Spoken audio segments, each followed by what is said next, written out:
Hello students, I welcome you all to my channel Nursing 360. In today's topic, we are going to discuss about the angina pectoris, or which is also known as chest pain.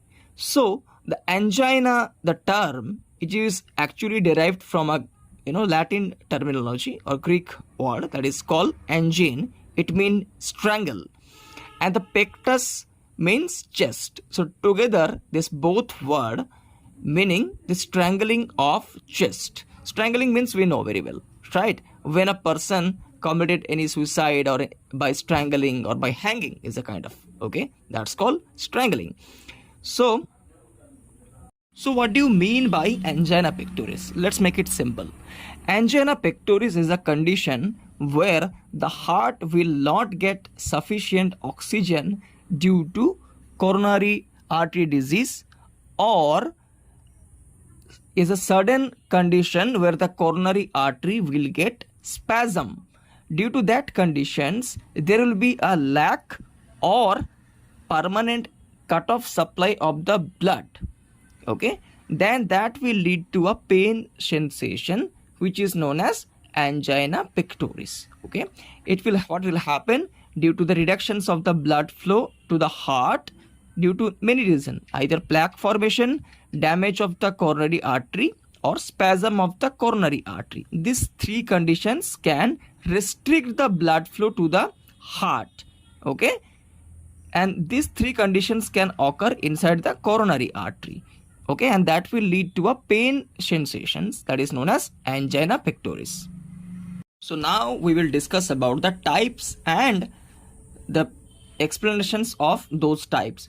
So before I move on to the types, the reason this topic I am teaching through the copy, because this is a very short topic is there today. So that is the reason I'm not using the whiteboard.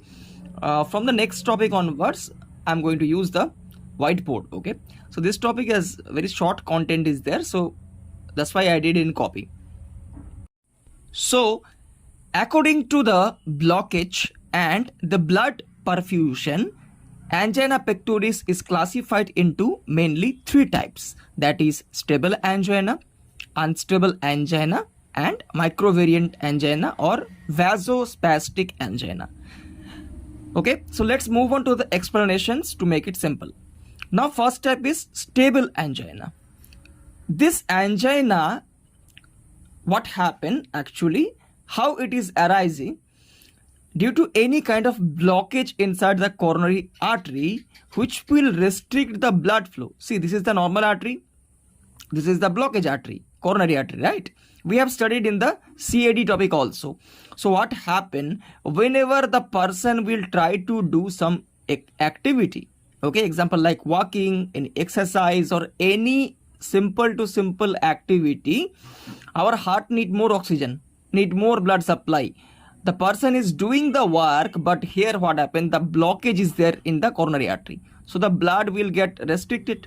So when the blood flow will get restricted, there will be a increasing pain during the workload, right? That is why it is known as effort induced angina. Example, if the person is putting any effort which will increase the cardiac output, when the blood flow is restricted, what will happen? The heart will not get enough amount of oxygen or the blood supply, and that will lead to the ischemic conditions, and there will be a certain pain, and that is known as stable angina. And this angina, usually if the patient is doing any activity or putting anything effort on the physically, it will increase with the activity. That is why it is also known as effort induced angina. Okay, effort induced angina. And due to CAD, mainly coronary artery disease, this kind of angina occur, atherosclerosis conditions. And this does not cause MI because the blockage is small, and the blockage will be like, it will be minimally occlude the path, but it will not completely restrict the blood flow.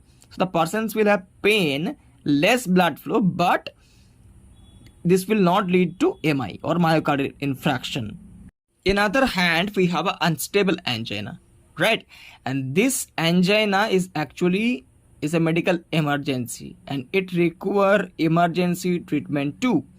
And this kind of unstable angina, what happened, the blockage, okay, which will be there inside the coronary artery with platelet or the thrombus collection, what will happen, this blockage will completely restrict the blood flow and the pain also will be greater than 20 minutes, okay.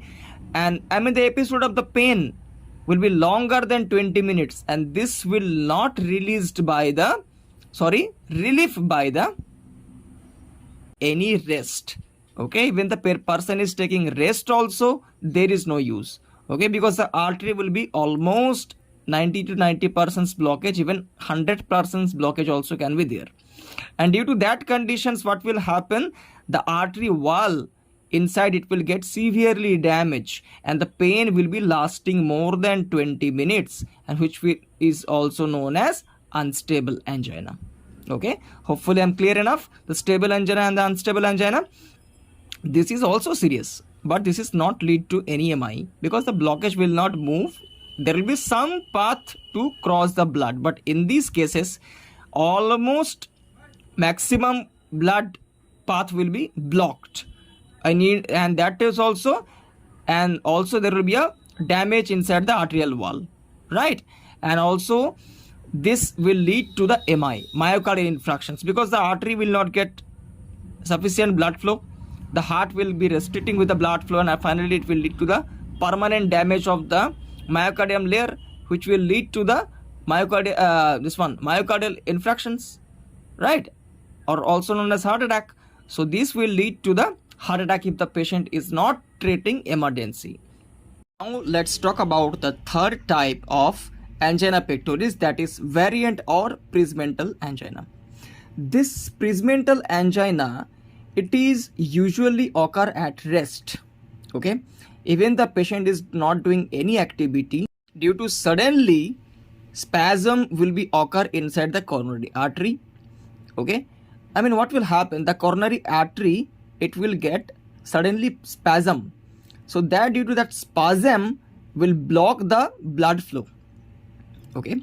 And this actually can be a effect of vasodilators, okay. If the patient is on vasodilators, it can also causes sudden spasm of the coronary artery and it can be result as a chest pain or angina. So it is known as variant or presmental angina, okay. So what can be the causative factors of angina pectoris? See, there are some causative factors. As usual, there are some risk factors too. First of all, the person with overweight, okay, they have a high chance to get a plaque formations frequently inside the coronary artery. Then coagulopathy, any coagulation disorders. Relative causes like smoking, alcoholism, right? Those substance, what it will do, it will increase the bad cholesterol level. It means hypercholesterolemia, right? So the LDL will increase in the blood, and low density lipoprotein, it's a bad cholesterol. And then if the patient is having anything like calcium increased level or any hypertension, it means the high blood pressures, right? So due to these all reason, what will happen, either the coronary artery, either it will get blocked, and after getting blocked, what will happen, if the getting artery is fully blocked, means there is also will be causing occlusions, and after that if the clot is breaking down and ultimately forming a plaque completely, like anything can lead to arterial damage, that will be causing ultimately the destructions of the arterial wall ultimately, and the patients will have a chest pain. So these are all the causes of angina pectoris. Now let's study the pathophysiology of the angina pectoris. See, there are many causative reasons of the angina pectoris. In that, atherosclerosis, it means plaque formations inside the coronary artery, platelets with thrombus that we have studied in the CAD topic, right? What will happen?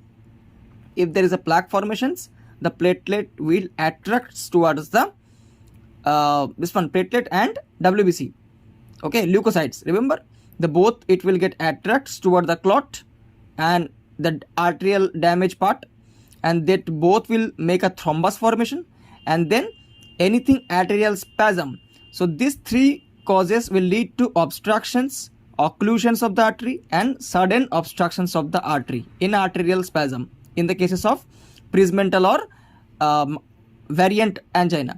So these three causes will lead to the ischemia. Ischemia means the shortage of the blood supply to the heart, and that will lead to ultimately the hypoxia. And when the hypoxia it will occur, there will be a certain induced pain to the heart, right? So it can lead to the angina pectoris. The next is, what is the signs and symptoms of the angina pectoris? For both stable and unstable angina and variant angina, the symptoms almost will be same. The reason may be different, the causes, the presentations may be different, but the signs and symptoms is almost same. So that will be chest fullness, feeling of the pressure on the chest, then pain in the chest. Persons may feel dizziness, shortness of breath, sweating, and for women it can lead to abdominal pain also. So what can be the diagnostic evaluations of the angina pectoris? First, a thorough history collections we have to do. Second, physical examinations. When we will do the physical examinations, when we will use the stethoscope to listen the heartbeat, the abnormal heart sound we will get very strong. That is S3 and S4 will be very strong. Okay. ECG, we may found the heartbeat can be high. Okay, it can be 110, 120, because the heart will pump more to get the oxygen and to supply the oxygen to the body, but it will be unable to get the oxygen because there is a blockage in the coronary artery. So the heart rate will be more. Then blood test. In blood test, we will search for the troponin level, cardiac enzyme, okay, CBC, then cholesterol level, blood sugar level, okay. Those all indicators also we have to cross verify. Then we will check the protein level, because if anything related to kidney, to get the kidney status, we will check the protein level. And then treadmill test, that how much the heart can take the stress. If the patient is unable to perform the treadmill test properly, it indicating that there is a stable or unstable or variant angina based upon the results, okay. And then MRI, okay, to find any blockage or anything, right? To get that, we will go with the this much of diagnostic evaluations to find with the angina pectoris. So now we will study about the management of the angina pectoris. There are medical management. As usual, there are surgical management also. So medical management, what can be? That is anticoagulant, example heparin, warfarin to remove the plaque. Then antiplatelets medicines such as aspirin to prevent the thrombus formations and also to break the thrombus, okay. Then beta blockers to slower the heartbeat, example metoprolol, because the heart, if it is pumping more, it demand more oxygen, right? If it is demand more oxygen, already the coronary artery will be blocked, so the heart will not get sufficient oxygen or the blood supply, so it will improve the chest pain too. So to release the to slower down the heartbeat, we have to use the beta blocker. Then calcium channel blocker, example nitrate patch or IV, it means nitroglycerin, okay. Then statin, okay, example morphine, atorvastatin, it is also work as a ACE inhibitors. Then to support the patient's body, we have to provide artificial oxygen, okay. Then surgical management, there are two surgical management is available, either coronary artery bypass grafting or CABG, or PCI, percutaneous coronary and interventions, okay, also which is known as angioplasty. What it will do, either we will put a stent inside the coronary artery, or either we will do the grafting so that the blood circulations will be improved and the patients will be in a safe zone. So these are the ultimate management of a both medical and surgical management of a angina pectoris. So if you like the classes, if you like our videos, please subscribe and don't forget to share and like our videos too. So take care all. We will see you the next classes very soon. Thank you all.